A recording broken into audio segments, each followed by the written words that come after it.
Hi வணக்கம் நமஸ்தே 30 days spoken ஹிந்தியில் Day 7 இன்றைக்கி ரொம்ப இன்ட்ரெஸ்டிங்கான டாபிக் எடுத்துகிட்டு வந்திருக்கேன். என்ன டாபிக் தானே பார்க்குறீங்க? ஒரு விஷயம், ஒரு சென்டென்ஸை எப்படி மேக் பண்ணி க்ரியேட் பண்ணி பேசக்கூடிய இம்பார்ட்டண்டான சப்ஜெக்ட்ஸ் 50 சப்ஜெக்ட்ஸை தான் இன்றைக்கி நம்ம படிக்க போகிறோம். அதில் எப்படி பேச போகிறோம் அப்படின்றத வரப்போகிற கிளாஸஸில் நான் உங்களுக்கு டீட்டெயில் பண்ணுறேன். இன்னொரு முக்கியமான விஷயம், online class details English and Hindi உங்களுக்கு ஸ்க்ரீனில் டிஸ்பிளேயில் கொடுத்துருக்கேன். உங்களுக்கு ஏதாவது டவுட்ஸ் என்கொயரிஸ் இருந்துச்சுன்னா ஸ்க்ரீனில் தெரியுற என்னோட காண்டாக்ட் நம்பருக்கு காண்டாக்ட் பண்ணி நீங்கள் என்னை காண்டாக்ட் பண்ணிக்கலாம். அடுத்தது இன்றைக்கி Day 7 சக்ஸஸ்ஃபுல்லாக நம்ம ஸ்டார்ட் பண்ண போகிறோம். ஸோ வீடியோவை ரொம்ப சீரியஸாக இன்ட்ரெஸ்டாக இருக்க போது அட் த சேம் டைம் எங்கேயும் ஸ்கிப் பண்ணாமல் பாருங்கள். நீங்கள் கற்றுக்கக்கூடிய ஒரு சின்ன சின்ன வார்த்தைகளும் உங்களுக்கு பேச இடத்துல உபயோகப்படக்கூடிய வார்த்தைகளை தான் நான் உங்களுக்கு எடுத்துகிட்டு வந்திருக்கேன். இதில் நம்ம முதலாவதாக எடுத்துகிட்டு வந்திருக்க வார்த்தை அப்படின்னா நான். நான் அப்படின்றதுக்கு ஹிந்தியில் என்ன சொல்லணும்? மே அப்படின்னு சொல்லணும். மே அப்படின்னு சொல்லணும். இதுக்கு எப்படி சென்டென்ஸ் மேக் பண்ணணுன்றத வரப்போகிற டீட்டெயில் வீடியோஸில் நான் உங்களுக்கு டீட்டெயில் பண்ணுறேன். அடுத்தது நாங்கள், அதுக்கு இங்கிலீஷில் என்ன சொல்லுவோம்? வி. அதுக்கு ஹம் அப்படின்னு சொல்லணும். என்ன சொல்லணும்? ஹம் அப்படின்னு சொல்லணும். நாம், நாங்கள் அப்படின்றதுக்கு ஹம் அப்படின்னு சொல்லணும். யூ, தும், நீ அப்படின்றதுக்கு தும் உபயோகப்படுத்தணும். பெரியவங்களுக்கு ஆப், நீங்கள் மரியாதை கொடுத்து பேசக்கூடிய நபருக்கு ஆப் உபயோகப்படுத்தணும். அவன், அவள், அதுக்கு ஹிந்தியில் லடுக்கா லடுக்கி ரெண்டு பேர்த்துக்குமே ஓ உபயோகப்படுத்தணும். தே, அவர்கள், அதுக்கு வே அப்படின்னு உபயோகப்படுத்தணும். வே அப்படின்னு உபயோகப்படுத்தணும். அடுத்ததா 7வது வார்த்தை மை. மைனா என்னுடைய, என்னுடையக்கு மேரா அப்படின்னு சொல்லணும். அவர், நம்முடைய, ஹமாரா அப்படின்னு சொல்லணும். உன்னுடைய, உன்னுடைய அப்படின்றதுக்கு துமாரா அப்படின்னு உபயோகப்படுத்தணும். உங்கள், உங்களுடைய அப்படின்றதுக்கு ஆப்கா அப்படின்னு உபயோகப்படுத்தணும். இவளுடைய அப்படின்றதுக்கு இஸ்கா அப்படின்னு உபயோகப்படுத்தணும். அடுத்ததா இன்கா. இன்கானா இவர்களுடைய அப்படின்னு வரும். இவர்களுடையது அப்படின்னா இன்கா அப்படின்னு சொல்லணும். மேரா, ஹமாரா, துமாரா, ஆப்கா, அடுத்தது இஸ்கா, இன்கா. இதுக்கு எல்லாத்துக்கும் தமிழ் விளக்கம் உங்களுக்கு நான் சைடில் சொல்லியிருக்கேன். மேரானா என்னுடைய, ஹமாரானா நம்முடைய, துமாரானா உன்னுடைய, ஆப்கா உங்கள், உங்களுடைய, இஸ்கா இவளுடைய, இன்கா இவர்களுடைய. இது மாதிரி பயன்படுத்தி பேசலாம். அடுத்தது 13வது வார்த்தையிலேருந்து 18வது வார்த்தைகள் கவனமாக பாருங்க. ஹிஸ், ஹர் அப்படின்னு நம்ம பேசுவோம்ல இங்கிலீஷில், அதுக்கு உஸ்கா அப்படின்னு சொல்லணும். அதுக்கு தமிழ் விளக்கம் அவனுடைய இல்லது அவளுடைய அப்படின்றதுக்கு உஸ்கா அப்படின்னு சொல்லணும். அடுத்தது அவர்களுடைய அப்படின்றதுக்கு உன்கா அப்படின்னு சொல்லணும். அடுத்தது எனக்கு அப்படின்றதுக்கு முஜே யூஸ் பண்ணணும்.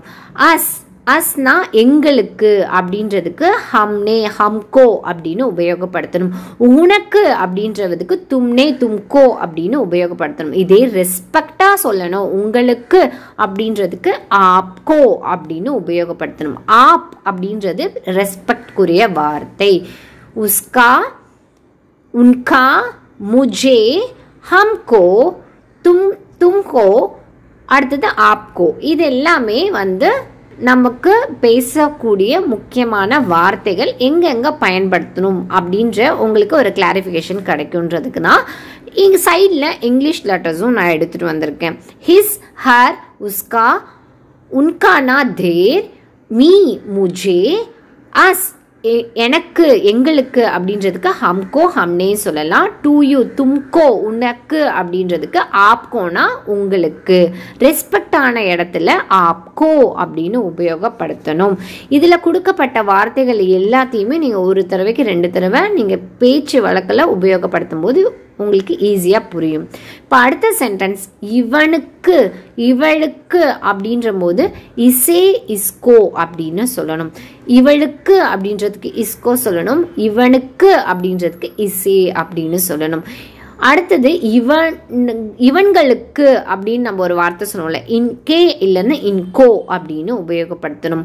ஹிம் ஆர் ஹர், அதாவது லடுக்கா லடுக்கி, இவங்களுக்கு உசே, உஸ்கோ அப்படின்னு உபயோகப்படுத்தணும். தமிழ் விளக்கம் என்னன்னு பார்த்தீங்கன்னா அவனுக்கு, அவளுக்கு அப்படின்றதுக்கு உசே, உஸ்கோ அப்படின்னு உபயோகப்படுத்தணும். அடுத்தது தெம். தெம்னா அவர்களுக்கு அப்படின்றதுக்கு உன்கோ இல்லைன்னா உன்கே அப்படின்னு சொல்லணும். திஸ், இது யஹா. திஸ் யஹா இது இதுன்றதுக்கு ஹிந்தியில் யஹா சொல்லணும். தீஸ் இவைகள் அப்படின்றதுக்கு ஏ உபயோகப்படுத்தணும். ஏ அப்படின்னு உபயோகப்படுத்தணும். திரும்பி உங்களுக்கு நான் புரியுற மாதிரி சொல்கிறேன். இவன்கள் இவனுக்கு அப்படின்றதுக்கு இசே சொல்லணும். இவளுக்கு அப்படின்றதுக்கு இஸ்கோ பயன்படுத்தணும். இவன்களுக்கு அப்படின்றதுக்கு இன்கே இல்லை இன்கோ ரெண்டுத்துல எது வேணாலும் பயன்படுத்தலாம். ஹிம் ஆர் ஹர் அப்படின்னா ஹிம்முக்கு உசே சொல்லணும், ஹருக்கு உஸ்கோ சொல்லணும். அவனுக்கு அப்படின்றதுக்கு உசே, அவளுக்கு உஸ்கோ அப்படின்னு பயன்படுத்தணும். அவர்களுக்கு அப்படின்றதுக்கு உன்ஹே இல்லை உன்கோ அப்படின்னு பயன்படுத்தணும். அடுத்தது இது இதற்கு யஹா அப்படின்னு பயன்படுத்தணும். இவைகள் அப்படின்றதுக்கு ஏ பயன்படுத்தணும். அடுத்ததா தட் அது அந்த பொருள் அது அப்படின்றதுக்கு ஓ ஓ உபயோகப்படுத்தணும். அடுத்தது தோஸ் அவைகள் இதுக்கு தமிழில் என்ன பார்த்தோம் அப்படின்னா அவைகள்னு சொல்லணும்ல, அதுக்கு வே வே அப்படின்னு உபயோகப்படுத்தணும் ஹிந்தியில். அடுத்தது இங்கே இங்கேனா இதர் யஹா அப்படின்னு ரெண்டு வார்த்தைகளை எது வேணாலும் பயன்படுத்தலாம். அங்கே அப்படின்றதுக்கு உதர் வஹா அப்படின்னு சொல்லலாம். அங்கே வஹா இல்லை உதர் சொல்லலாம். இங்கே இதர் யஹா அப்படின்னு ரெண்டுத்தையும் உபயோகப்படுத்தலாம். அவைகள் வே, அது ஓ. நான் மூணாவதாக தமிழில் கொடுத்த வார்த்தைகளில் நீங்கள் பார்த்துக்கிட்டிங்கன்னா ஹிந்தியில் எப்படி உபயோகப்படுத்தணும் அப்படின்றத தெரிஞ்சுக்கலாம். உங்களுக்கு அந்த தமிழ் வார்த்தையும் புரியல அப்படின்னா நான் ஃபஸ்ட்டாக இங்கிலீஷில் கொடுத்துருக்க தட் தோஸ் அதை உபயோகப்படுத்தி பயன்படுத்திக்கலாம். இப்போ அடுத்த சென்டென்ஸாக நான் என்ன உங்களுக்கு நான் எடுத்துகிட்டு வந்திருக்கேன் அப்படின்னா கொஷின்ஸ். WH கொஷின்ஸ் நம்ம பேசும்போது வழக்கத்தில் கேள்வி கேட்போம்ல, அந்த கேள்விக்கு பயன்படுத்தக்கூடிய வார்த்தைகளை what, when, where, why, who அப்படின்ற வார்த்தையை எப்படி ஹிந்தியில் உபயோகப்படுத்தலாம் அப்படின்னு பார்த்தீங்கன்னா ரொம்ப சிம்பிளான விஷயம். என்ன அப்படின்றதுக்கு கியா அப்படின்னு சொல்லணும். எப்பொழுது அப்படின்றதுக்கு கப் அப்படின்னு யூஸ் பண்ணணும். எங்கே அப்படின்றதுக்கு கிதர் கஹா அப்படின்னு பயன்படுத்தலாம். ஏன் அப்படின்றதுக்கு கியூவும் பயன்படுத்தணும். யாரு அப்படின்றதுக்கு கோன் பயன்படுத்தணும். யாருடைய அப்படின்றதுக்கு கிஸ்கா பயன்படுத்தணும். என்ன கியா, எப்பொழுது கப், எங்கே கிதர் இல்லை கஹா ரெண்டுத்துல எது வேணாலும் பயன்படுத்தலாம். ஏன் அப்படின்றதுக்கு கியூவும் பயன்படுத்தணும். யாரு அப்படின்றதுக்கு கோன் கோன் அப்படின்னு பயன்படுத்தணும். யாருடைய அப்படின்றதுக்கு கிஸ்கா அப்படின்னு பயன்படுத்தணும்.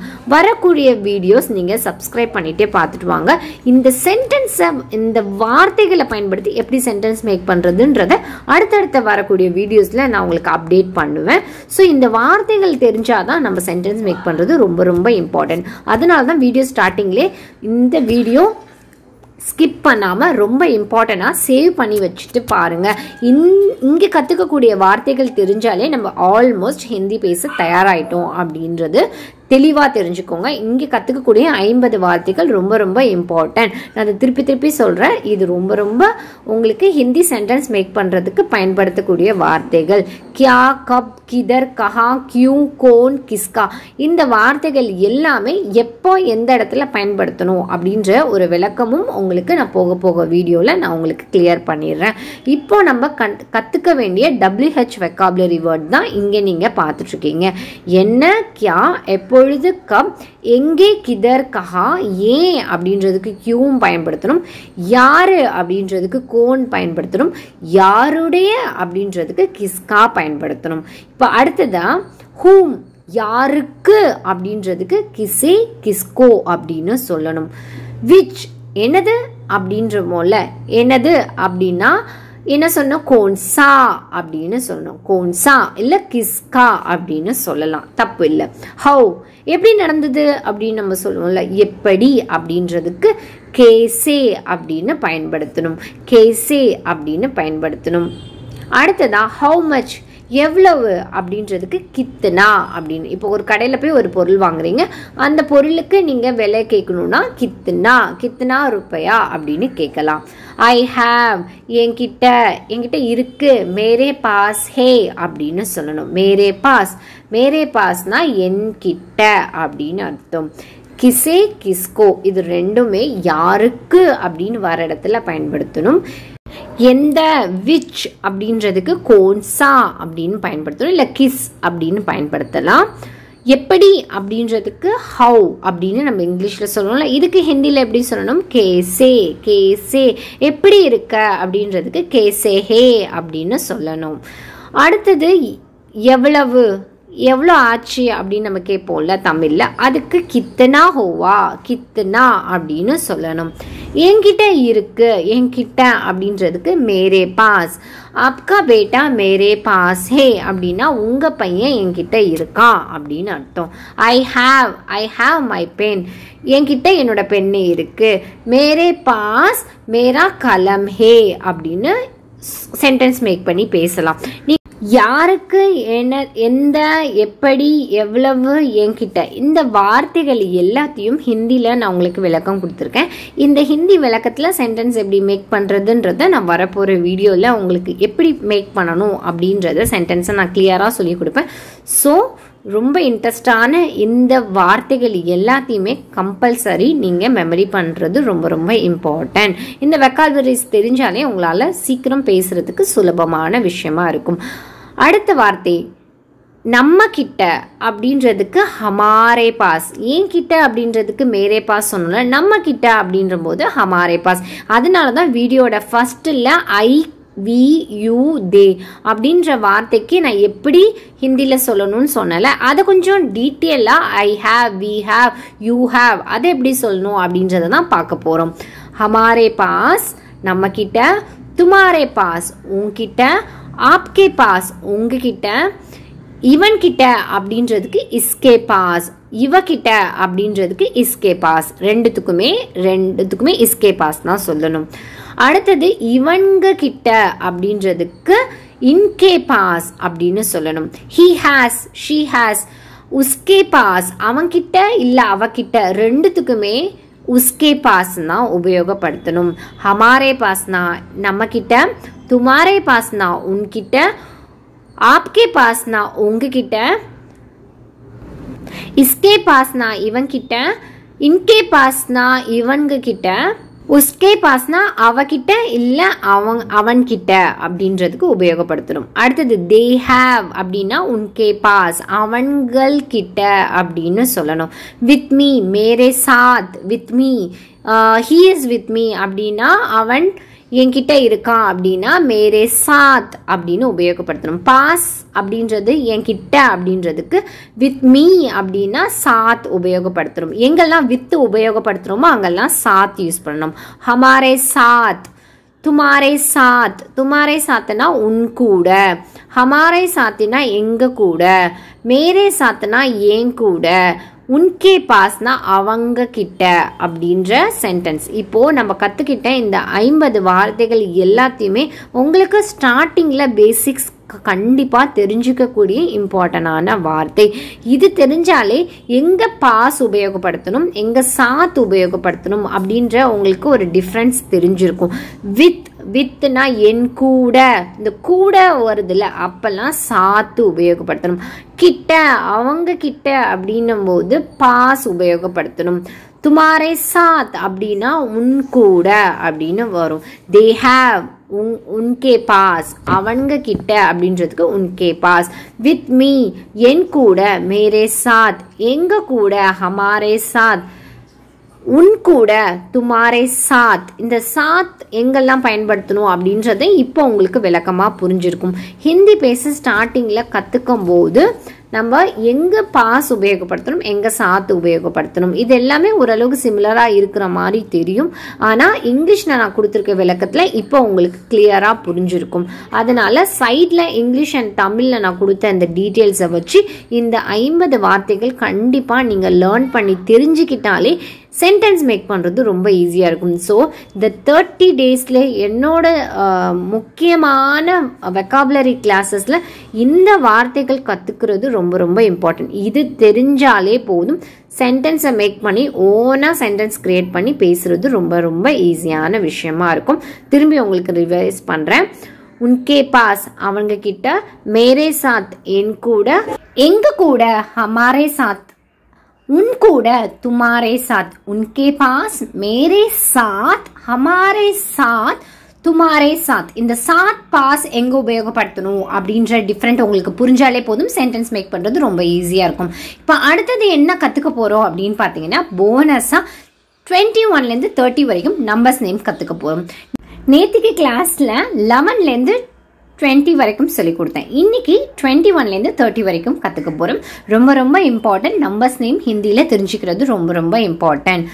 21, 22, 23, 24, 25, 26, 27, 28, 29, 30. 21 அப்படின்னா 21, 22 22, 23 23, 24 24, 25 25, 26 26, 27 27, 28 28, 29 29, 30னா 30 அப்படின்னு அர்த்தம். இந்த நம்பர் நேம் ஏன் தெரிஞ்சுக்கணும் அப்படின்னா, கண்டிப்பா ஒரு வியாபார ரீதியா நம்ம தொழில் பண்ணும்போது அவங்க கிட்ட ஒரு பணத்தை பத்தியோ இல்ல பொருளை பத்தியோ பேசும்போது எண்ணிக்கைகளுக்கு நம்பர்ஸ் கண்டிப்பா தேவைப்படும். அதே மாதிரி ஒரு பண பரிவர்த்தனைக்கு கண்டிப்பா நம்பர்ஸ் தேவைப்படும். ஒரு ஆட்டோல போறோம், ஒரு பஸ்ல போறோம், எவ்வளவு ரூபாய்க்கு இங்கேருந்து நான் போறதுக்கு எவ்வளோ ஆகும், சார்ஜ் ஆகும் அப்படின்னு கேட்கறதுக்கு ஒரு 24 ரூபாய், இங்கேருந்து போயிட்டு வந்த செலவு எனக்கு 24 ரூபாய் ஆயிடுச்சு அப்படின்னா 24 அப்படின்னு சொல்ல தெரிஞ்சிருக்கணும். இல்ல ஒரு பொருள் வாங்குறீங்க, அந்த பொருளோட விலை 30 ரூபா அப்படின்னா 30 அப்படின்னு அவங்க சொல்ற அமௌண்ட்டை நம்ம புரிஞ்சுக்கிறதுக்காவது தேவைப்படும். ஹிந்தி பேச முதல்ல எதை கத்துக்கிறீங்களோ இல்லையோ, நம்பர்ஸ் நேம் கத்துக்கிறது ரொம்ப ரொம்ப இம்பார்ட்டன்ட். நெக்ஸ்ட் இங்க கத்துக்கக்கூடிய லெட்டர்ஸ் க, கம்லா. கம்லானா செடி தொட்டி அப்படின்னு அர்த்தம், பாட் அப்படின்னு அர்த்தம். அடுத்தது க, கக்கு எக்ஸாம்பிள் குலாப். குலாப்னா ரோஸ் அப்படின்னு அர்த்தம். அடுத்தது க, கத்தா. கத்தானா டாங்கி அப்படின்னு அர்த்தம். கத்தானா டாங்கி. இன்னொரு எக்ஸாம்பிள் சொல்லித்தரேன். குலாப், ரோஜா. காஜர், காஜர்னா கேரட். கம்லா, கம்லானா செடி தொட்டி. காய் அப்படின்னா பசுமாடு, கௌ. கவுக்கு காய் அப்படின்னு ஹிந்தியில சொல்லுவாங்க. கதா, கதானா கழுதை அப்படின்னு அர்த்தம். எங்க கத்துக்கக்கூடிய வார்த்தைகளை திருப்பி ஒரு தடவை சொல்றேன். குலாப் ரோஜா, காஜர் கேரட், கம்லா பூத்தொட்டி, காய் காய்னா கௌ, கத்தா கத்தானா கழுதை அப்படின்னு அர்த்தம். இன்னைக்கு போனஸா இந்த க வச்சு 5 லெட்டர் எப்படி எங்க உபயோகப்படுத்தணும் அப்படின்ற வார்த்தையும் கத்துக்கிட்டோம், ஒரு வெக்காபுலரி வேர்டும் தெரிஞ்சுக்கிட்டோம். இந்த வார்த்தைகளை எல்லாத்தையும் தொடர்ந்து பயன்படுத்த எப்படி பயன்படுத்தணும், சென்டென்ஸ் மேக் பண்ணும் அப்படின்றத நீங்க கண்டிப்பா ட்ரை பண்ணுங்க. இந்த 5 வார்த்தைகளை வச்சு ஏதாவது ஒரு சென்டென்ஸ் மேக் பண்ணி என்னோட கமெண்ட் செக்ஷன்ல கமெண்ட் பண்ண மறந்துடாதீங்க. அடுத்ததான் ஆன்லைன் கிளாஸ் பற்றின டீட்டெயில்ஸை உங்கள் எல்லாருக்கும் நான் டெய்லியும் என்னோட வீடியோட எண்டில் உங்களுக்கு ஒரு 2 minutes உங்களுக்கு ஸ்க்ரீனில் டிஸ்பிளேல காட்டுறேன். அதை பார்த்தீங்கன்னா உங்களுக்கு ஓரளவுக்கு புரிஞ்சிடும். அதே போல் நான் ஸ்பெஷலாக என்னோட கிளாஸில் என்ன ஒரு ஸ்பெஷல் அப்படின்னு பார்த்தீங்கன்னா, பர்சனல் டேக் கேர் அட்டென்ஷன் உங்களுக்கு கண்டிப்பாக கிடைக்கிறதுனால ஹிந்தின்ற லாங்குவேஜை ப்ரைவசியாக அட் த சேம் டைம் உங்களால் ஃப்ளூவன்சியாக பேசுகிறதுக்கு எல்லா வகையிலையும் உங்களுக்கு கிளாஸஸ்லேயே உங்களுக்கு எல்லாமே கிளியராக புரிஞ்சிடும். அதனால வீடியோ ப்ளஸ் போனஸாக உங்களுக்கு ரைட்டிங் அண்ட் ரீடிங் ப்ராக்டிஸும் உங்களுக்கு இந்த 30 daysல உங்களுக்கு எல்லாமே கவர் ஆகிடும். ஸோ தமிழ் போல் சுலபமாக என்னால் ஒரு லாங்குவேஜ் எடுத்து பேசவும் முடியும், எழுதவும் முடியும், படிக்கவும் முடியும் அப்படின்னு நீங்கள் ஆசைப்பட்டீங்கன்னா அதுக்கு பெஸ்ட் ஆப்ஷன் என்னோட சேனலில் நீங்கள் தொடர்ந்து பார்த்துட்டே வாங்க.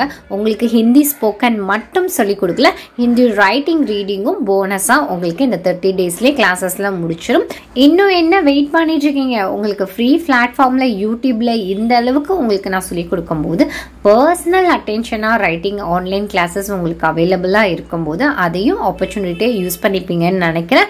கண்டிப்பாக என்னோட சேனலில் தொடர்ந்து பார்த்துட்டு உங்களோட சப்போர்ட்ஸை எனக்கு கொடுத்துட்டு வருவீங்க நான் நம்புகிறேன். அட் த சேம் டைம் உங்களுக்கு ஏதாவது ப்ராப்ளம் இருந்துச்சுன்னா எனக்கு தாராளமாக என்கொயரி பண்ணலாம். கீழே தெரியுற நம்பரை நோட் பண்ணி வச்சுக்கோங்க. உங்களோட ஹிந்தி பேசுறதுல எந்த பிரச்சனை வந்தாலும் என்னோட சப்ஸ்கிரைபர் அப்படின்னு நீங்கள் ஒரு வார்த்தை சொன்னால் போதும், உங்களுக்காக எந்த இடத்துலையும் உங்களுக்கு நான் கைடன்ஸ் கொடுக்க ரெடியாக இருக்கேன். அதுக்கெல்லாம் ஃபீஸ் கிடையாது. ஆன்லைன் கிளாஸ் நீங்கள் படிக்க சீக்கிரமாக கற்றுக்கணும், 10 daysல கற்றுக்கணும், 1 weekல கற்றுக்கணும் அப்படின்னா அதுக்கேற்ற மாதிரி டைமிங்கும் ஷெட்யூல் பண்ணி உங்களுக்கு கிளாஸஸ் பர்சனலாக அவைலபிளாக இருக்குது. எந்த வயது நபராக இருந்தாலும் பரவாயில்ல, உங்களுக்கு ஹிந்தி பேசுகிறது தமிழ் மாதிரி சுலபமான விஷயமா இருக்கும். நீங்கள் ட்ராவல் பண்ணணும் இந்த சம்மர் ஹாலிடேஸில் ஜாலியாக ஒரு நார்த்தனுக்கு நான் ட்ராவல் பண்ண போகிறேன், மணாலிக்கு நான் ட்ரிப் போட்டிருக்கேன், காஷ்மீருக்கு ட்ரிப் போட்டிருக்கேன், டெல்லிக்கு ட்ரிப் போட்டிருக்கேன் அப்படின்னு நினச்சிங்கன்னா இந்த சேனலில் பார்த்துட்டு நீங்கள் ஹிந்தி பேச கற்றுக்கிட்டு தைரியமாக அந்த ஊரை ஜாலியாக ஃபன்னாக என்ஜாய் பண்ணிட்டு வந்த மாதிரி இருக்கும். அதே போல் ஹிந்தியும் பேசி ஒரு புதிய மனிதர்கள் அவங்களோட வாழ்க்கை நடைமுறைகளை அவங்களோட மொழியும் தெரிஞ்சுட்டு அவங்களோட உணவு பழக்க வழக்கத்தையும் தெரிஞ்சுக்கிறதுக்கு ஒரு ஆப்பர்ச்சுனிட்டியாக ட்ரிப்பும் போய் என்ஜாய் பண்ணுவீங்கன்னு நான் நினைக்கிறேன். பாய் பாய். நாளைக்கு உங்களை ரொம்ப ரொம்ப இன்ட்ரெஸ்டிங்கான யூஸ்ஃபுல்லான வீடியோஸோட நான் உங்களை மீட் பண்ணுறேன். அன்டில் டாடா, பாய் பாய், டேக் கேர்.